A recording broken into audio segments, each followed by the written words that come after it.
जैन धर्म के विभिन्न ग्रंथों का और जो संस्कृत के श्लोक आदि हैं, स्तोत्र हैं और अन्य संस्कृत भाषा के प्रकल्पों को सिखाने वाला एक नया जो आपके लिए समाधान मिला है सुभाषिस गुरु।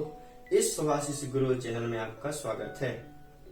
विगत दिनों में हमने एक नया प्रोग्राम प्रारंभ किया था, सरल समाधान, जहां पर कैनान युग के कठिन कठिन सब्जेक्ट, जो ऐसे सब्जेक्ट हैं, ऐसे प्रश्न हैं जिनका समाधान हमें मिल पाना बहुत कठिन होता है, समझ में नहीं आता। समाधान तो मिल जाता है लेकिन वो समझने में दिक्कत आती है, तो उसको हमने बहुत सरल तरीके से समझाने का प्रयास आपके साथ किया था। जो प्रश्न आए थे, जो जिज्ञासाएं आई थी, उनका समाधान आपके साथ हमने किया था। उसके पहले की हम चर्चा करें तो हमने महावीराष्टक स्तोत्र और जो हमारा मंगलाष्टक स्तोत्र, उस मंगलाष्टक स्तोत्र का एक एक शब्द से आपको अर्थ बताया था। उसको उच्चारण कैसे होना चाहिए और किस शब्द से हम क्या अर्थ लगाएंगे, ये सब बातों की चर्चा हमने की थी। और जे चैनल की जनवरी के बारे में बात करें तो हमने आपके लिए पूरा भक्ताम स्तोत्र, तत्वार्थ सूत्र, कैनान युग के विभिन्न प्रकार के विषय, गुणस्थान, लब्धियां आदि करके बहुत सी बातें आपको समझाई हैं। और विशेष बात यह है कि हमने आपको संस्कृत की जो विशेष संधियां होती हैं, कठिन संधियां, उनके बारे में भी चर्चा की थी। ये सब पूरी हमारे चैनल की जनवरी है, तो आप चाहें तो वहां पर जाकर हमारा जो इस चैनल का प्ले स्टोर है, प्ले लिस्ट होगी, उसमें जाकर आप देख सकते हैं। आज हम नया प्रकल्प प्रारंभ करते हैं, अभिषेक पाठ। वर्तमान में एक हमें खुश होना चाहिए कि हर एक मंदिर में, अधिकतर मंदिरों में लोगों ने संस्कृत का अभिषेक पाठ प्रारंभ कर दिया है। ये संस्कृत का अभिषेक पाठ मांगनंदी आचार्य ने लिखा था। ये आचार्य अपने संघ के बहुत ही पंडित विद्वान थे।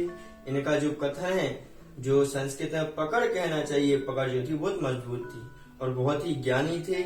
इस कारण से इन्होंने अपना जो ज्ञान के 6 उपशम से एक अभिषेक पाठ लिखा, जो आज वर्तमान में सर्वमान्य है। इस अभिषेक पाठ का एक एक शब्द से क्या अर्थ होना चाहिए और हम उस श्लोक को पढ़ के क्या भाव बनाने चाहिए हमें, इन सभी बातों की चर्चा हम आपके साथ करेंगे। विशेष रूप से हर एक शब्द का उच्चारण समझेंगे, अर्थ क्या होगा और उस पूरे श्लोक का भाव क्या होना चाहिए, पूरा अभिषेक पाठ कहता क्या है, किस स्थान पे हमें किस प्रकार की क्रिया करके अभिषेक को, हमारा जो अभिषेक की क्रिया, उस अभिषेक की क्रिया को प्रारंभ करना चाहिए, इन सब बातों की चर्चा हम आपके साथ करने वाले हैं। आचार्य मांगनंदी जो महाराज थे, ईसा की पहली शताब्दी में हुए और इनके बारे में ज्यादा डिस्क्रिप्शन नहीं मिलता है, सामान्य सी बातें मिलने को, पढ़ने को मिलती है। तो आइए पहला श्लोक हम प्रारंभ करते हैं। इस श्लोक में क्या बताया हुआ है उसके बारे में चर्चा करेंगे। निवेदन में आपसे इतना करूंगा कि आप अपने पास पेन कॉपी लेकर बैठिए और एक जिनवाणी लेकर बैठिए जिसमें आपके लिए अभिषेक पाठ लिखा हुआ मिल जाए। वहां से आप देख देख कर एक एक शब्द का अर्थ लिखेंगे और आप समझ जाएंगे। ठीक है, चलिए आइए प्रारंभ करते हैं। चैनल से यदि नए बने हैं तो आप उसको लाइक सब्सक्राइब जरूर कर लीजिए और सब्सक्राइब कर लेंगे तो बेल आइकन दबा लीजिए, क्योंकि लोग बोलते हैं हमें क्लास तो डल जाती है, लेकिन क्लास प्रारंभ हो जाती है लेकिन मिलती नहीं है। तो हम आपसे कहेंगे आप चैनल में सब्सक्राइब तो कर लिए, लेकिन उसके लिए बेल आइकन नहीं दबाएंगे तो आपके लिए वो प्राप्त नहीं होगी। बेल आइकन दबा लेंगे तुरंत प्राप्त हो जाएगी, इसलिए उसको क्लिक कर लीजिए। आइए पहला श्लोक क्या कहता है। जब हम अभिषेक पढ़ते हैं तो नमोकार मंत्र पढ़ने के लिए तत्पर होते हैं, उसके पहले एक श्लोक पढ़ते हैं। संस्कृत की जो पंक्तियां रहती है उनको हम श्लोक कहते हैं। तो उस श्लोक का अर्थ क्या है, किस भाव को करके हम अभिषेक पाठ प्रारंभ करें, ये सब बताया हुआ है। ध्यान से देखना है। और जो पढ़ाने का मकसद इतना सा है कि जो आप घर में कर रहे हैं, हमने पहले ही बताया था, आप से अभिषेक पाठ पढ़ते हैं, मंगलाष्टक पढ़ते हैं, महावीराष्टक पढ़ते हैं, लेकिन उसके अंदर का जो भाव है, प्रॉपर जो कवि है, आचार्य कहना क्या चाहते हैं, उन बातों से, इन बातों से हम अनभिज्ञ रहते हैं। तो हमें उसी बात का ज्ञान कराने के लिए हम आपको इसका अर्थ बता रहे हैं कि इस अभिषेक पाठ में क्या कहना चाह रहे हैं आचार्य। बहुत ही अच्छा अभिषेक पाठ। यदि आप अपने मंदिर में जहां पर अभिषेक करने के लिए जाते हैं हिंदी का अभिषेक पाठ पढ़ते हैं तो आपसे मैं निवेदन करूंगा अच्छे से सीख लीजिए कैसे हम इसको पढ़ना है, अर्थ कैसे रहेगा, और उसको पढ़ना प्रारंभ करिए जब आप अभिषेक पाठ पढ़ें, अभिषेक की क्रिया करें। क्योंकि सभी आचार्य कहते हैं, आज के महाराज जी लोग भी कहते हैं कि सामान्य से जो भक्तामा स्तोत्र उसको हिंदी में पढ़ना बात अलग होती है और संस्कृत में बात पढ़ने की अलग होती है, क्योंकि जो संस्कृत में लिखा वो मूल आचार्य ने लिखा है। ऐसे ही यहाँ पर जो बाकी हिंदी का पाठ तो आपको मिल जाएगा, अभिषेक पाठ इसी की हिंदी मिल जाएगी। जो लोग आप लोग सभी पढ़ा करते हैं बहुत से लोग पढ़ते हैं। लेकिन जो मूल है संस्कृत है, संस्कृत को यदि आप पढ़ लेंगे, समझ जाएंगे तो आपके लिए बहुत अच्छा होगा। क्योंकि इसका जो पुण्यबंध है, इसकी जो क्रियाएं हैं, हालांकि संस्कृत पढ़ने में कठिन और इसका अर्थ जो रहता है वो आपके लिए कठिन लगता है। इस कारण से हमने आपको कठिन को सरल करने का प्रयास यहाँ पर किया है। तो बहुत अच्छे से देखिए और अच्छे से पढ़ लीजिए। चलिए आइए, पहले हम एक शब्द का आपको उच्चारण करके बताएंगे, पूरे श्लोक को पढ़ के बताएंगे और उसके बाद हर एक शब्द का अर्थ देखकर भावार्थ पर आएंगे। तो आइए हम यहाँ पर प्रारंभ करते हैं। ये शब्दों कैसे पढ़ना वो देखिए।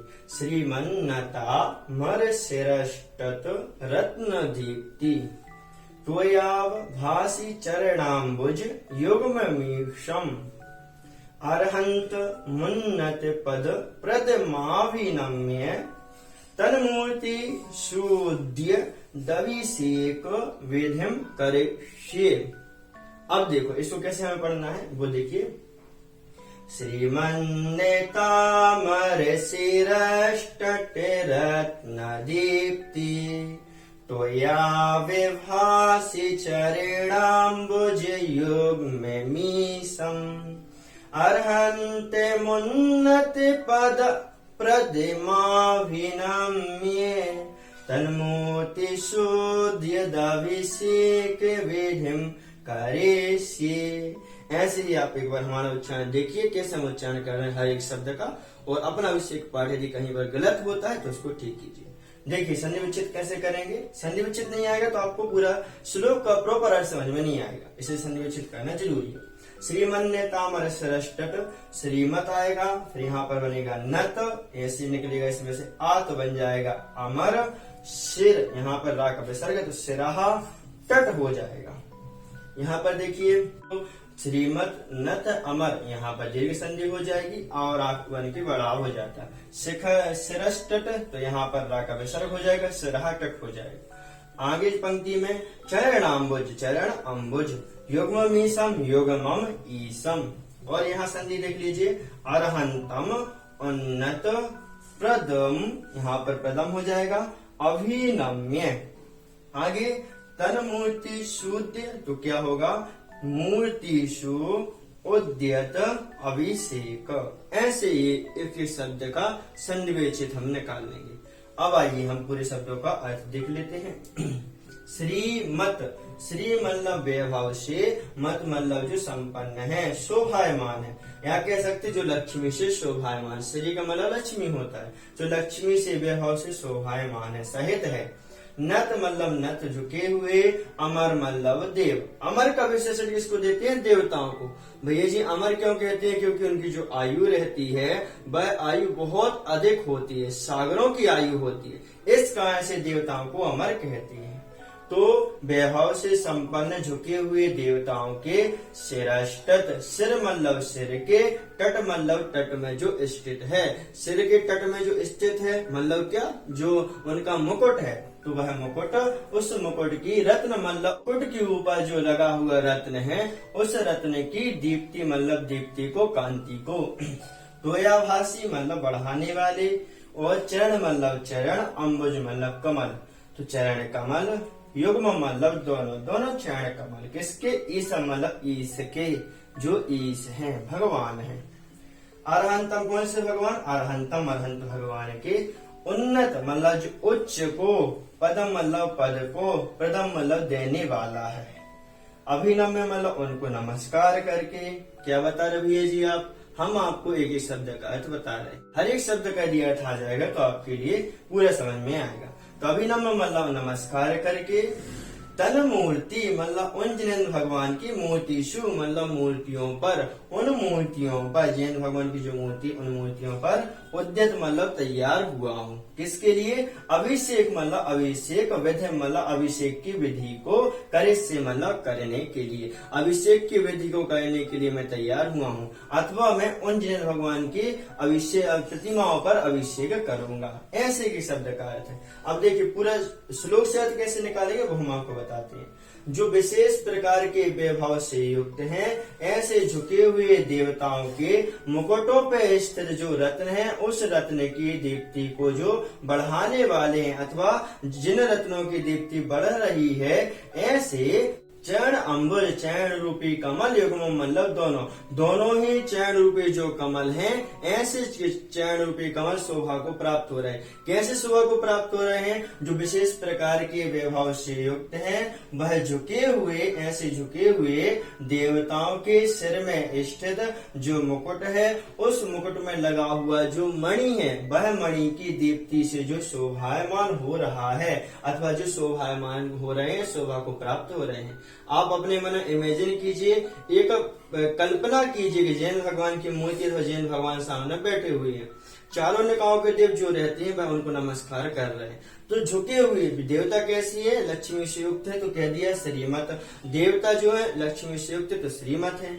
और क्या है? झुके हुए मतलब उन जिनेन्द्र भगवान को वो नमस्कार कर रहे हैं। जब वो देवता उनको नमस्कार करते हैं, तो उन देवताओं के, कैसे देवताओं की? जो लक्ष्मी से युक्त है, ऐसे देवताओं के सिर के तट भाग में मतलब सिर के ऊपर जो लगा हुआ मुकुट है, उस मुकुट की जो मणि है, वह मणि, उस मणि की बात कर रहे हैं, उस मणि की जो आभा है, उस दीप्ति को जो बढ़ाने वाले हैं, अथवा जिनके द्वारा बढ़ रही है, किनके द्वारा बढ़ रही है? तो चरण अम्बुज युग्मम चरण रूपी कमल के द्वारा, अथवा जो बढ़ने वाली है ऐसे चरण रूपी अम्बुजों के द्वारा। किसके अम्बुज? ईसम मतलब जिनेन्द्र भगवान के, अरहंतम मतलब अनंत भगवान की, अरहंत भगवान के दोनों चरण रूपी कमलों से, अथवा दोनों रूपी चरणों के कमल पर जिनकी आभा लगने पर क्या हो रही? शोभा को प्राप्त हो रही है। जो देवता है वह देवता नमस्कार करते, तो उन देवताओं की नमस्कार से उनके मुकुट में लगी जो आभा है, जो मणि है, उस मणि की आभा से जो शोभायमान हो रहे हैं, ऐसे जिनेन्द्र भगवान के चरणों को, ऐसे जिनेन्द्र भगवान के ईसम अरहंत भगवान के चरणों को।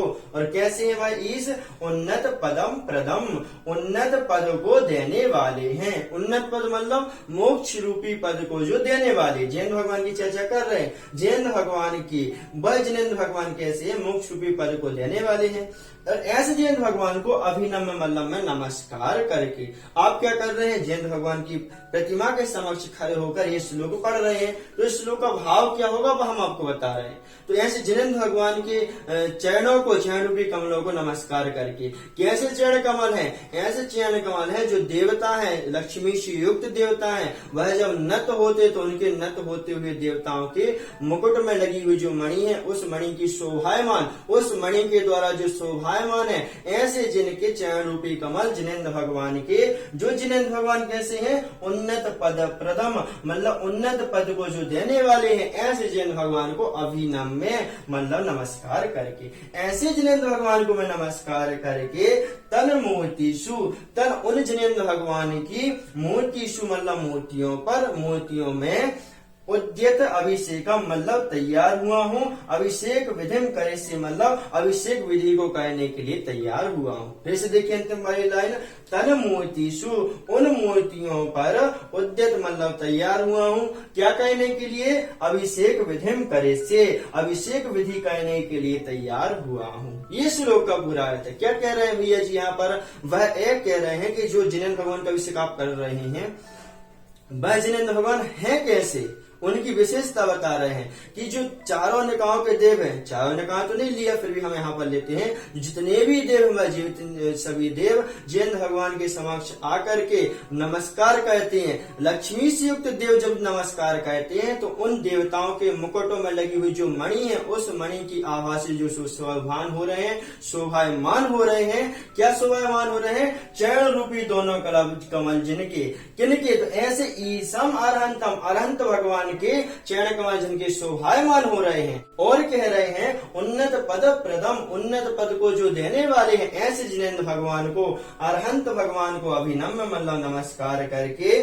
उनकी मूर्तियों पर मैं अभिषेक विधिम करे से, अभिषेक विधि को करने के लिए तत्पर हुआ हूँ। उद्यत मतलब तत्पर हुआ हूँ, मैं अभिषेक विधि को करूंगा। क्योंकि आप अभिषेक करने के लिए गए हैं, मंगलाष्टक पढ़ने के बाद, शुद्धि करने के बाद आपने क्या किया? अभिषेक पाठ प्रारंभ कर दिया। तो ऐसे प्रारंभ कर रहे तो हम तीन भगवान की अभिषेक करने वाले, हम क्या करने वाले, तो जैन भगवान के सामने आप जब खड़े होंगे तब आप ये बोलने वाले हैं। इसके बाद आप जैन भगवान को नमस्कार करके उनको बैठाएंगे सिंहासन पर, पुष्प आदि क्षेपण करेंगे, ये सब बाद में क्रिया होगी। लेकिन हम संकल्प ले रहे हम क्या करने वाले हैं, तो कह रहे हम ऐसा कार्य करने वाले हैं, ऐसे जैन भगवान के अभिषेक करने के लिए तत्पर हुए हैं जो जिनेन्द्र भगवान के लिए चारों निकायों के देवता जो है, उनके देवता झुके हुए देवता, लक्ष्मी से युक्त जो देवता है, उन देवताओं के मुकुट में लगी हुई जो मणि है, उस मणि की दीप्ति को जो बढ़ा रहे हैं, बढ़ाने वाले हैं, अथवा जो बढ़ रही है, ऐसे चैन रूपी अम्बुज युग्मम मतलब दोनों, युग्मम का मतलब क्या है, दोनों, तो चैन रूपी दोनों जो कमल है वह दोनों कमल, और ईसम अरहंतम, किसके दोनों रूपी कमल, चैन रूपी कमल किसके, तो कह दिया अरहंत ईसम, अरहंत भगवान के चैन रूपी कमल करके क्या करते हैं ये कमल, उन्नत पद प्रदम, ये जैन भगवान उन्नत पद को देने वाले, ऐसे जैन भगवान को नमस्कार करके मैं जो माविनंदी आचार्य लिख रहे हैं, तो आचार्य कह रहे हैं मैं ऐसे जैन भगवान की तन मूर्ति, उन जैन भगवान की मूर्तियों पर उद्यत मतलब उद्यत हुआ हूँ, अभिषेक विधि करे से अभिषेक विधि करने के लिए उद्यत हुआ हूँ। आप कहेंगे हम आचार्य मांगनंदी महाराज अभिषेक करेंगे क्या, वो हमारे लिए लिखा है, लेकिन उन्होंने अपने भाव स्वयं के लिखे कि मैं अभिषेक कर रहा हूँ, भाव रूपी से यहाँ पर अपना कथन कर रहे हैं। बाकी श्रावकों के लिए लिख रहा है कि यह साधक इस प्रकार से संकल्प करके करेगा।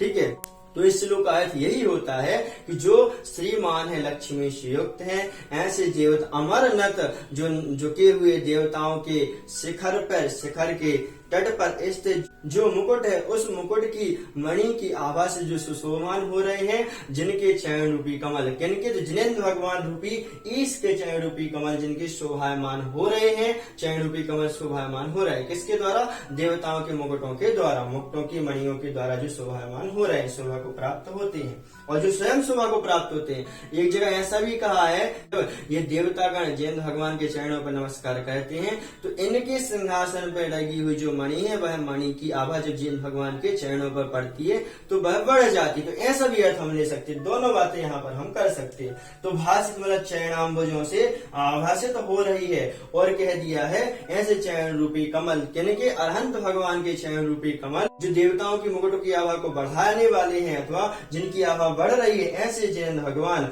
उन्नत पद को देने वाले जैन भगवान को अभिनम्य मतलब में नमस्कार करके तन मूर्ति सु, उन जिनेन्द्र भगवान की मूर्तियों पर अभिषेक विधिम, अभिषेक विधि को उद्यत मतलब तैयार हुआ हूँ, करिष्य मतलब करने के लिए तैयार हुआ हूँ। यहाँ पर करिष्य लिखा, तो यहाँ पर हम भविष्य काल की भी ले सकते हैं कि मैं करने वाला हूँ, क्योंकि अभिषेक करने के लिए प्रारंभ हो रहा है, तो यहाँ पर संकल्प रहा है, तो कह रहे हैं वह करने वाले, अभिषेक करने के लिए प्रारंभ होने वाले। इस प्रकार से यहाँ पर एक श्लोक उस शब्द का अर्थ होता है। यदि आपको कोई बात समझ में नहीं आती तो कमेंट बॉक्स में बताइए, आपको हम वह भी समझाएंगे। कठिन शब्द जो होते हैं उनको देख लेते हैं। उद्यत मतलब उद्यम, तैयार, विधि मतलब क्रिया को, विधि को, चरण अम्बुज चरण रूपी कमल, युग्म मतलब दोनों, उन्नत पद मतलब उन्नत पद को, मोक्ष रूपी पद को, अमर मतलब देव। देव क्यों कहते हैं, अमर जो देवता है उनको अमर क्यों कहते हैं, क्योंकि उनकी जो आयु रहती है वह बहुत ही अधिक होती है, सागरों पर्यंत होती है, इसलिए उनको अमर कहा जाता है। तो इस प्रकार से श्लोक का अर्थ है।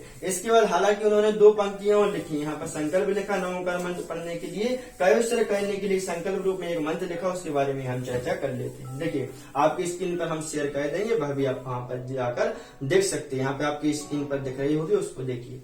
अथ पौर्वाणिक, अथ मतलब अब, पौर्वाणिक मतलब सुबह काल में, देव वंदनायाम देव वंदना के अंतर्गत, पूर्व आचार्य अनुक्रमेण, पूर्व जो आचार्य है, मूल संघ के जो आचार्य हैं, उन आचार्यों के अनुक्रमेण मतलब परंपरा से, अनुक्रम से, किसके लिए, सकल कर्म क्षयार्थम, समस्त कर्मों के क्षयार्थम मतलब क्षय के लिए। चार शब्द है, सकल मतलब समस्त, कर्म मतलब कर्मों के, क्षय मतलब क्षय के, अर्थम मतलब कारण, समस्त कर्मों के क्षय करने के लिए भाव पूजा स्तवन, भाव पूजा पूर्वक, भाव पूजा के साथ, वंदना के साथ और स्तवन के साथ, समेत मतलब सहित, श्री पंचगुरु भक्ति, जो पंच गुरु भक्ति है, पांच परमेष्टियों की भक्ति है। पांच परमेष्टि मतलब अरहंत, सिद्धाचार्य, उपाध्याय, सब साधु, इनको पंच गुरु कहते हैं। तो जो लक्ष्मी से युक्त है, श्री मतलब लक्ष्मी से युक्त, पांच परमेष्टि की गुरु भक्ति पुरस्कार मतलब गुरु भक्ति करते हुए,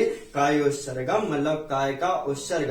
काय का उत्सर्ग मतलब काय से ममत्व को छोड़ देना, मतलब काय उत्सर्ग। जब भी आप काय उत्सर्ग करें, मतलब नौका नमोकार मंत्र पढ़े, तो उसको आचार्य ने काय उत्सर्ग कहा, क्योंकि उस समय जब आप अभिषेक पाठ पढ़ते हैं अथवा जब भी काय उत्सर्ग करते हैं, उस समय आपको काय का महत्व छोड़ना पड़ता है, काय से महत्व दूर करना पड़ता है। तो काय उत्सर्गम को करोमि अहम, मैं करता हूँ। जो अभिषेक पढ़ रहा है वह ऐसा कहता है, मैं अभिषेक को कहने वाला हूँ, काय उत्सर्ग करके मैं अभिषेक को कहने वाला हूँ। एक बार पुनः देखिए, अथ पौर्वाहिक, अब सुबह के काल में देव वंदनायाम, देव वंदना के अंतर्गत पूर्व आचार्यानुक्रमेण, पूर्व आचार्यों के अनुक्रम से सकल कर्मयाक्षयार्थम, सकल कर्मों के, समस्त कर्मों के क्षय के लिए भाव पूजा, भाव की पूजा से सहित, पूजा भाव रूपी पूजा से सहित, वंदना, वंदना से, और स्तवन मतलब स्तवन से समत। यहाँ पर जो भाव पूजा लिखा, मतलब भाव के द्वारा मैं पूजा करूंगा, पूजा भी करूंगा, द्रव्य से तो करूंगा, लेकिन भाव लगा के पूजा करूंगा, पूजा का मतलब अभिषेक करूंगा। तो भाव से मैं पूजा करने वाला हूँ, वंदना और स्तवन करने वाला हूँ। श्री पंच गुरु भक्ति, मतलब पंच गुरु भक्ति, 5 परमेष्टियों की भक्ति पुरस्क्रम मतलब पूर्वक, कायोत्सर्गम मतलब कायोत्सर्ग को, करोमि अहम मतलब मैं करता हूँ, अहम मतलब मैं, करोमि मतलब करूंगा। मैं पंच गुरु भक्ति को, जैन भगवान की पंच गुरु भक्ति को करके जैन भगवान का अभिषेक करने वाला हूँ, यहाँ पर कायोत्सर्ग करने वाला हूँ। ये यहाँ पर इस श्लोक का और जो पंक्ति यहाँ पर लिखी, मंत्र लिखा उसका अर्थ हो जाता है। तो जिनेन्द्र भगवान के लिए विशेषण बताया कि हे जैन भगवान, आप सभी प्रकार के देवताओं के जब वो नमस्कार करते तो उनके देवताओं के नमस्कार के द्वारा जो मुकुट है, उन मुकुटों की मणि जो है, मणि के द्वारा जो शोभायमान है, मणि की आभा से जो शोभायमान है, जिनके चरण कमल, ऐसे जिनेन्द्र भगवान, अरहंत भगवान जो उन्नत पद को देने वाले, इन जिनेन्द्र भगवान को जो उन्नत पद को देने वाले, इन जिनेन्द्र भगवान को नमस्कार करके उनकी मूर्तियों पर अभिषेक करने के लिए मैं तत्पर हुआ हूँ, अथवा मैं अभिषेक करूंगा। इस प्रकार से हम एक हफ्ते में पूरा, कम से कम एक हफ्ते में इस पूरे अभिषेक पाठ कार्य समझने के लिए तैयार हो जाएंगे और पूरा अभिषेक पाठ हम समझेंगे। आपको कहना क्या है, एक पेन कॉपी लेके रखना है और जिनवाणी लेके रखना है, उसको आपको एक एक शब्द से अर्थ लिखते हुए उसको समझना है। यदि 2-3 बार आप सुनेंगे तो भी आपको बात समझ में आ जाएगी, क्योंकि अभिषेक पाठ पढ़ते हैं, जो उनका अर्थ आपको आ जाएगा तो ये मानिए सोने में सुहागा हो गया। अर्थ के साथ यदि कोई चीज पढ़ते हैं तो हमारे लिए बहुत ही बार बेटर हो जाती है। तो आपसे निवेदन करूंगा, हर एक शब्द का अर्थ सुनिए और अच्छे से लोगों को भी शेयर कीजिए, क्योंकि हर आज के समय में देखें तो बहुत से लोग धर्म से जुड़ते जा रहे हैं। महाराजों की बातें सुनकर, पूज्य सुधा शर्मा महाराज जी की बातों को सुनकर और कई महाराजों के उपदेश को सुनकर जो श्रावक है वह अभिषेक पूजा के लिए अग्रसर हो रहे हैं। तो उनके लिए जो अग्रसर हो रहे हैं वो संस्कृत के पाठ पढ़ रहे हैं, तो उनको अभिषेक पाठ का अर्थ कैसे पता चले, अथवा जो लोग हिंदी का अभिषेक पाठ पढ़ते हैं उनके लिए संस्कृत का हम कैसे इजी बनाए, तो उन सभी के लिए आप क्या कर सकते हैं, उन सभी के व्हाट्सएप नंबर पर आप जाकर भेज सकते हैं। तो आपके पास जितने भी जैन ग्रुप्स है वहां पर भी जाके यहाँ पर इस क्लास को भेज सकते हैं। हालांकि ये क्लास थोड़ी सी लंबी हो गई होगी, क्योंकि आगे पीछे की आपको बातें बतानी पड़ेगी, प्रस्तावना रूप में बतानी पड़ेगी। लेकिन यदि कल की क्लास में जब हम मिलेंगे तो हम बहुत जल्दी से 8 से 9 मिनट में पूरे श्लोकों का अर्थ समझेंगे। निवेदन रहेगा आप अन्य लोगों तक भी शेयर कीजिए, और आपने यदि इस चैनल को सब्सक्राइब नहीं किया तो सब्सक्राइब जरूर कर लीजिए। क्लास पसंद आती है, ये जो अर्थ है वह आपको बहुत अच्छे समझ में आता है तो लाइक करके जरूर जाइए और कमेंट बॉक्स में बताइए कि हमको बात समझ में आ रही है। कल की क्लास में अगले श्लोक के साथ मिलेंगे, तब तक के लिए नमस्कार, जय जिनेन्द्र।